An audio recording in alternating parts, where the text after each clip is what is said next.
welcome back. Thanks for tuning in. Today we're going to be doing a carburetors on Honda Shadow 750 ACE American Classic Edition.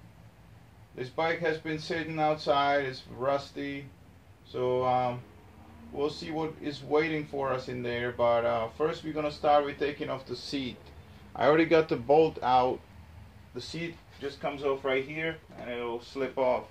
If you have your passenger seat still installed, there's another bolt in the back to take off first. Next, you're going to need to disconnect the gas tank. First, you're going to undo the bolt in the back. The petcock is right here. You just need to disconnect this fuel line. And on the other side of the tank, right in this area, it's the breather line to disconnect. Then up here, you got 4 bolts. 1, 2, 3, and 4.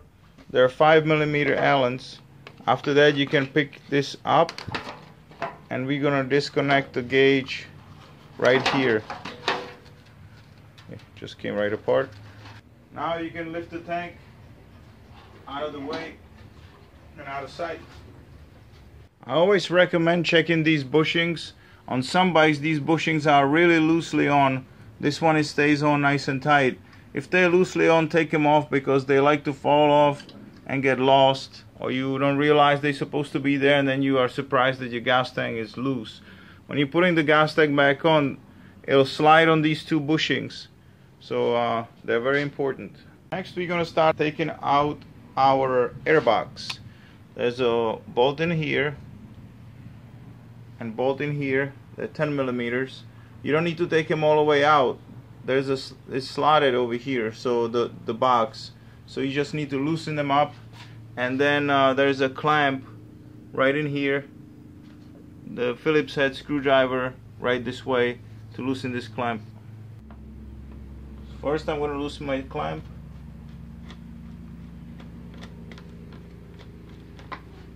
And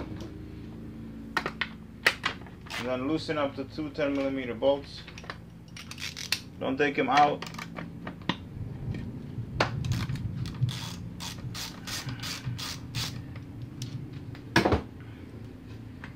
Looks like this airbox came apart in here. I'm gonna have to glue that back together. This part's supposed to be attached right here with some sort of silicone or glue. So we're gonna have to put that back together before we put it back. Next, we have 2 clamps to loosen up on the carburetor. It's right here, this one. It's right on the top of the carburetor. The one on this side it's right here, kind of in between the throttle cables. Loosen that up.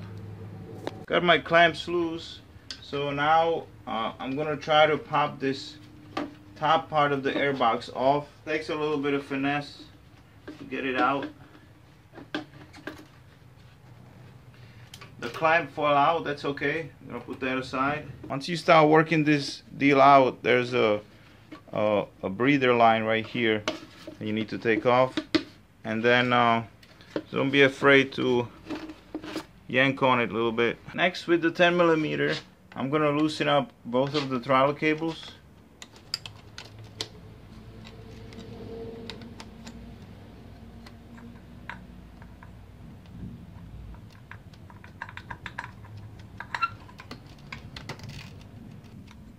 Try to slip them off. There's one. All right. I got it.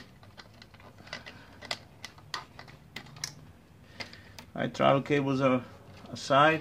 Next, we got this rubber line.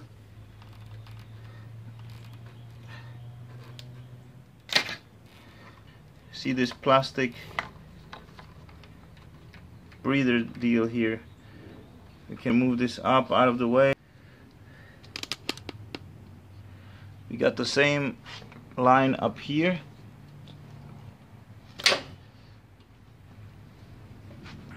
It goes to the same plastic box I just showed you. Okay, next we're gonna loosen up the clamps on the intake manifolds.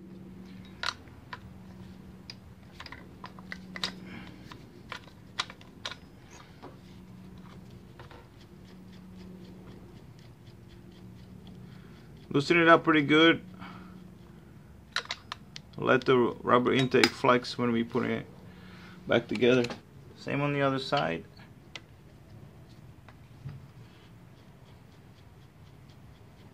These carburetors really look bad on the outside.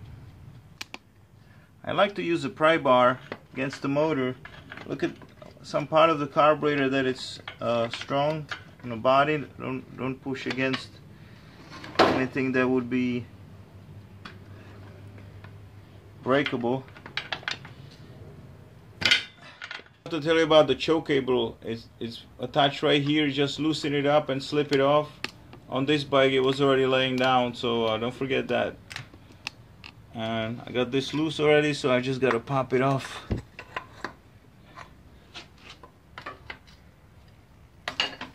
Just like that.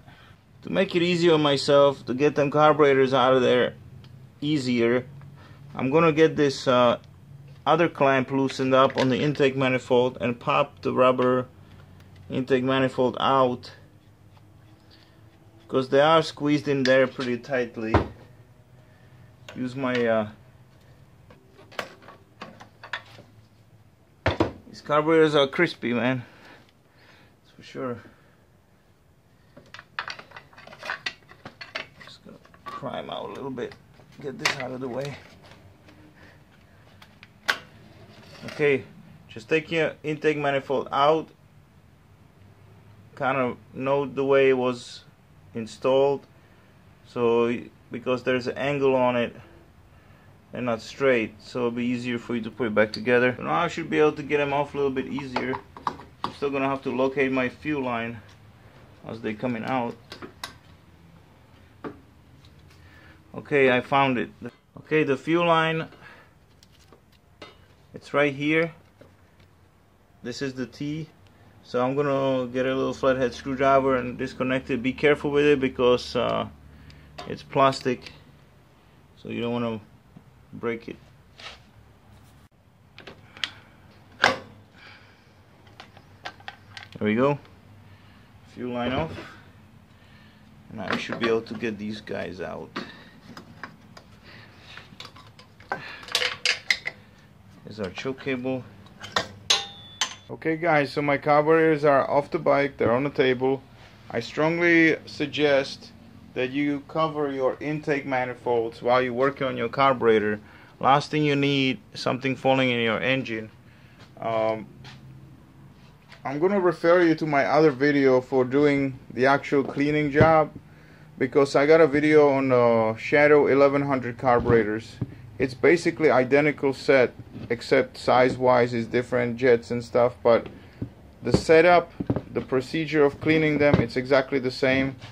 These ones are so nasty, I'm gonna first degrease them outside before I even open them up, but I don't want to do duplicate videos, so check out my it's a VT1100 Spirit cleaning the carburetor video.